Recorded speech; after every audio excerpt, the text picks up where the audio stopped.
I think I see better when I got my Glock beside me. I'm rolling up some pressure just to hide the pain inside me. I'm sliding in the SRT, but it feel like a Rari. And she calling my phone, I'm blowing up, she say I'm sorry. I think I see better when I got my Glock beside me. I'm rolling up some pressure just to hide the pain inside me. Today, just wanted to get y'all a little intro in. So my uncle, he did start his business and he tailors more towards the cars and stuff like that as far as air ride, suspension. He specializes in a lot of the Honda stuff as far as, you know, putting aftermarket parts on, suspension, engine swaps, anything like that. Anything that you would like to do to a car, he is the man for it. He just got his shop located out on Owen Drive in Fayetteville, if you know where that's at, if you're local. It's right behind Tent Plus. So I'm gonna put up his logo here and I'll put up his information so that way y'all guys can get in contact with him. He runs his business the same exact way that I run mine. He doesn't want to tax you. He doesn't want to damn fuck you over. He wants to make sure that you get the right price. So definitely check him out. Luxurious Auto Boutique out on Owen Drive in Fayetteville, North Carolina. Going up with that one.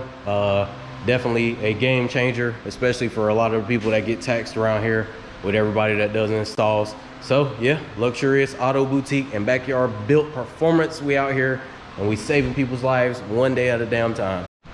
All right, so today we got a Yukon in and we're gonna be putting on a 7.9 Maxtrac. So this is two-wheel drive. Won't be taking me too long at all. The big part of it will be just swapping the struts out and getting those done, but I'm pretty sure I can get those done and knocked out real quick today and pretty much get the rest of this lift situated probably in a day. Just got it up in the air right now and just took the wheels off and I'm about to go ahead and get situated. Once I get everything kind of in a decent little progress point, I'll pick up the camera, show y'all what I'm doing, and then we'll just go from there.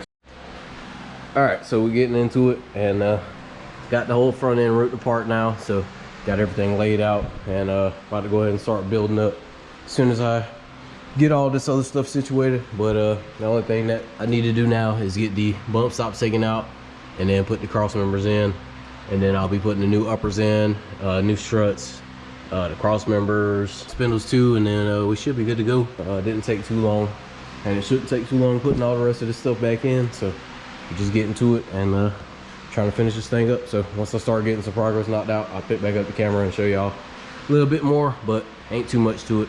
Just got to do some cutting, some modifying, and then fit everything up. All right, so we got pretty much the whole front lift put in and assembled. Weren't really much. Whenever y'all last seen, I didn't have shit up under here really. Got the cross members in, got the sway bar, drop brackets in. I got the uppers in, along with the spindles and everything. So everything looks good.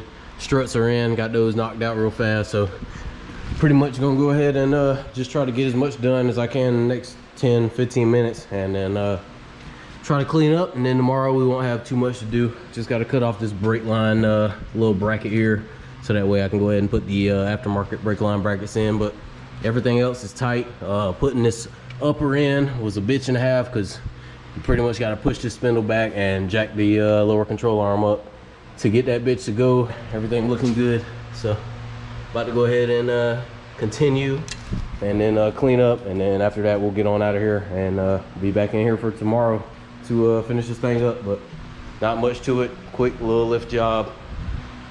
He's only getting the front done, so that's all we doing. So let's go ahead and get it finished.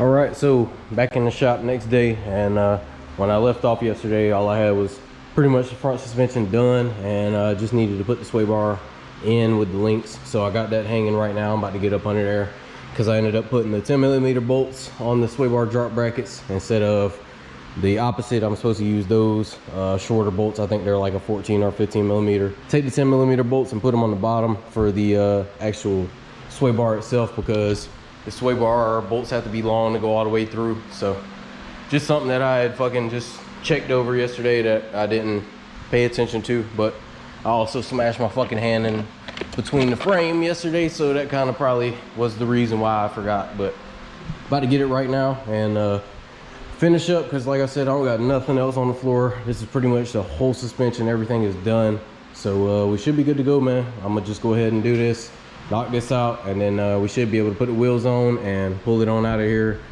and be finished, so that way he can come pick it up. All right, so I got everything done. I got the sway bar put up. I got the bolt swapped out and everything, so everything is mounted in there, all good to go. So now we came to another problem, and I don't know why the hell didn't think about this. I thought he was gonna bring the 26s that he had, but he ended up pulling up on the 20s. So I thought that the 20s would be able to, you know, clear with the small tire, but obviously not. So right now the problem is we're very, very close. You probably can't see it, but it's not touching, but that bitch is damn near right there. So second problem is this tie rod is hitting the wheel right here. So yeah, that is the problem that I have on all new bodies that have a Maxtrac with any type of stocks. If you damn end up putting a Maxtrac on your truck, definitely go get you like some 2-inch spacers or something like that, or like some 1.5, or kind of stagger it to where your wheels will be even. I'd say probably like a 1.5 in the front, 2 in the back, just to kind of make sure you got plenty of space, because I'm gonna have to double stack a fucking 1/4-inch spacer and make it a 1/2 inch just to get it off of there, because I don't have any access to any spacers or nothing like that right now. So it's just gonna have to be what we do just to get it out of here and get it rolling, so that way you can come pick it up. But yeah, I guess I'm about to tighten up the lugs, just let it sit here because I can't move it or nothing. So just take the jack stands out, go get the spacers, and then I'm gonna come back from the store, put the spacers on, and then we'll finally be able to pull this thing out.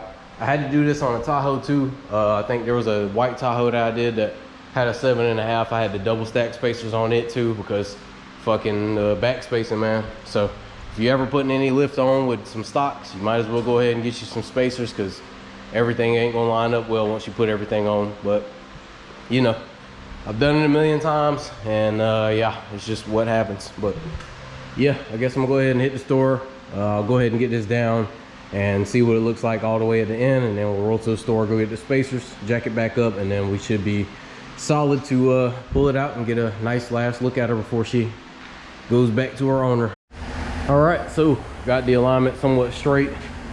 As you can see right there, it's pretty straight up and down. Got the camera somewhat adjusted, but got the spacers on, so it's 2 spacers on each side just to be able to get it rolling. It's still kind of close, but not as close as it was, so y'all couldn't see behind here last time. And the tie rod ain't hitting the wheel, but it's really close, so it'll at least get him by until he puts his other wheels on, or he gets another setup, or ends up buying just wheel spacers for the whole truck. But other than that, man, it's all good to go. So I'm about to torque these front lug nuts, get them situated, and then I'm gonna roll it out. That way y'all can kind of see what it looks like outside. But yeah, we're pretty much done. I ain't gotta do nothing with the back. He didn't want to put anything in the back, and plus he didn't have the SUV rear lift. He just had the truck rear lift, so that wouldn't have worked anyway. So yeah, front lift, Maxtrac, all good to go, man. Everything looks good. Angles are pretty damn stretched, but that's how these Maxtracs are, man. When they set at 9, the motherfuckers be a little stretched out. But once you get to dropping on it a little bit, it'll kind of ease up a little bit and get a little better over time. But yeah, I guess that's it. So let's go ahead and torque these lug nuts, get this thing rolled out of here, and then I'll show y'all what it looks like outside. All right, so all done and good to go. So 7 and 9 Maxtrac in the front, set at 9, and yeah, nothing else in the back with some rough country uppers. So everything is sitting real good, and just drove it up here, and no issues or nothing like that. So we're all good to go on that. But yeah, that's pretty much it in there, man. Full lift up front. But yeah, everything looks good, so I'm about to go ahead and take some pictures and shit, and get it situated for the Instagrams. But other than that, man, we good. So ain't nothing else that I need to do. This is it. I'm gonna go ahead and hit him up, tell him he can be on the way to come pick it up later. Stock in the back, 7 and 9 in the front.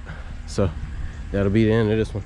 But I'm gonna go ahead and take my pictures, and then that'll be pretty much it, and then we'll move on to the welding review. So we'll get to it and check out this new welder that I got from a nice little sponsor for the channel. So let's get to it.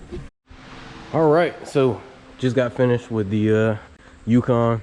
Y'all just see me with the clip with it pulled up front, so got it parked over to the side so that way he can come get it tomorrow. But right now we're about to be doing a nice little welding review. Shout out to our partners over there at Vevor.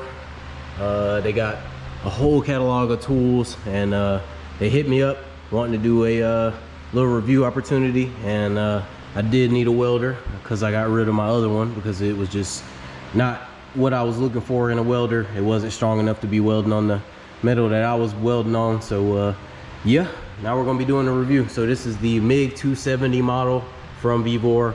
I'll link the product in the description below, and I'll also have a affiliate link, so that way y'all guys can save some money off of one of these machines if you want to use my discount code. This is everything that comes out of the box. So you obviously have the unit itself, so has the current and voltage. That way you can read both. On the other welder that I had, all I had was 2 knobs, and that was the only way that I could figure out what my voltage and stuff like that was, and amps that I was running. So obviously couldn't see that, so that's a definite advantage. And then this one is a multi-process welder, so you got stick, you got lift TIG and MIG. You cannot use a pedal with this model. This is only lift TIG. It's kind of self-explanatory with everything on here.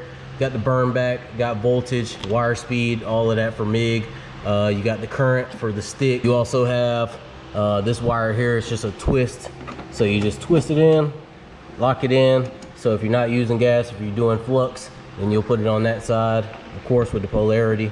But most of the time I'll be using gas, so I'll be putting it on the positive side or hot side. You can see where the MIG gun will connect to. So this is it right here. Looks pretty good, good quality. The cable's pretty decent. The last one that I had, it always gets stuck right here on the trigger, and then it just keep feeding wire out. So that sucked about that. They give you some nice little nozzles and stuff like that to swap in. I'm not too sure what this comes with. Might be a 0.8 possibly, but yeah, comes with that. You got the 110 adapter, so if you wanted to use this inside the house, you could, if you have any 110 source. But I'll be using 220, so most of the time I will not be needing that. They give you a little wire brush as well. They give you some tinted sunglasses slash goggles. That way, if you're using them, you can use them. I really don't use goggles. I'd rather use the mask. They'll give you they give you some flux core wire, which is in here. So as you see, gas is flux core wire. This is 0.8. You got the ground clamp or negative clamp that'll also plug in to one of those that I was pointing out earlier for the stick welding. Like I said, with the ground as well. And then of course you got the TIG torch. So the TIG torch, pretty good. Looks like it's a decent quality. The head isn't really flexible. I'll probably end up getting a flex head torch because I like those. But you can adjust the argon or anything in here. So you can use argon and CO2. CO2 for MIG, argon for TIG. They give you a gas hose. I do have a regulator. They give you some hose clamps and stuff like that. So that way if you ended up needing to use this actual hose, you can. Open the doors up. You put your wire right here, and then it'll run through here into the gun.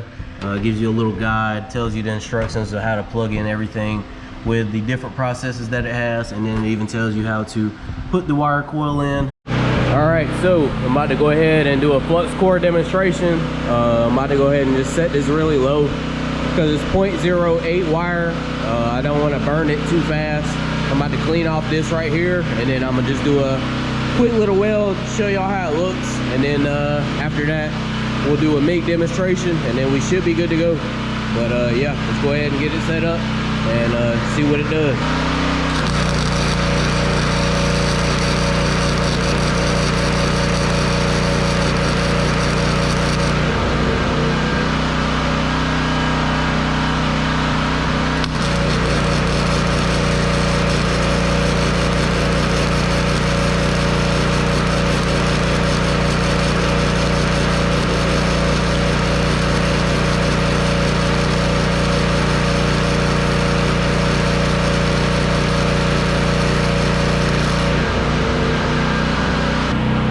So I got a little bit of flux done, and yeah, I ain't got a chipping hammer or nothing like that, but got to get all that slag and shit off. But not the best.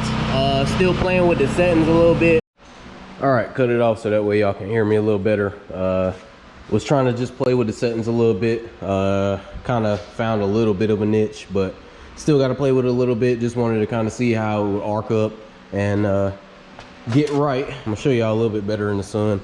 because you couldn't really see it out there. I got a couple dimes in there, you know, a little bit, but trying to still play with the wire speed and the voltage and shit, because you can see up there it was a little too hot, a little too less wire, and then down here too much wire. I got some fresh metal that I'm gonna go ahead and do the MIG demonstration on, or I'll probably end up doing it on this too, since I already got it cleaned off. But the MIG will be less messy. That's why I kind of wanted to go ahead and do the Flux first, because the Flux is the messiest, and you got to get all that flux off and shit for the weld. But now I'm gonna go ahead and demonstrate the MIG. So I got the gas already hooked up and everything to the hose that came with it. Ended up using a nipple adapter that came with the regulator. Got that regulator from Harbor Freight. Should have plenty of gas to do this demo. Just gonna go ahead and do like a couple beads like I did with this one. Just kind of show y'all how it welds with gas, without gas, just because like I said, comes with TIG and stick, but I don't have the disposables on me right now. So I'm just gonna do with what I got. And yeah, so far as flux core, if you needed it, definitely would be a good welder to have. All right, so got the MIG set up. I'm running at about 19-20 CFH. I don't have a lot of gas left, so I ain't trying to run too much. I usually run between 15 and 20 CFH, usually higher depending on how hot I'm going. But yeah, about to demonstrate the MIG. Got the wire in here now. Had to kind of play around with some of my disposables, but got it right now. So let's go ahead and throw down some beads.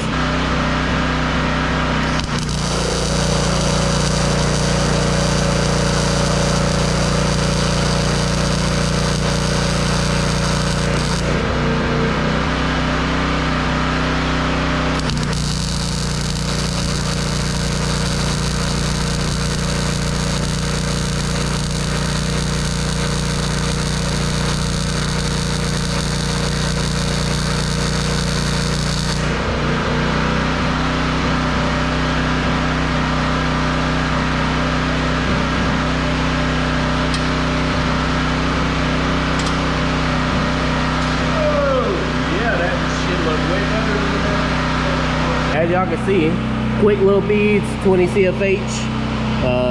Definitely a big ass lobster roll right there, but just kind of turn down the wire speed a little bit, turn up the heat, kind of burn a little bit better. But shit, for the first weld, that ain't bad at all, and it arced off good. It's got a good sound, it's crackling perfect. So yeah, man, not a bad welder, I ain't gonna lie to you.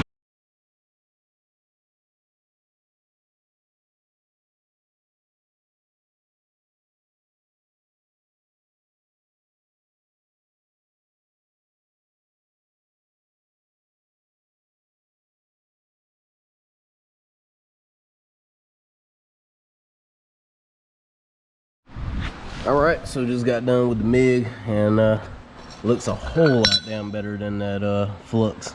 I could actually get some decent solid beads all the way through, and just was playing with it a little bit, adjusting the settings, just trying to get like a decent little bead.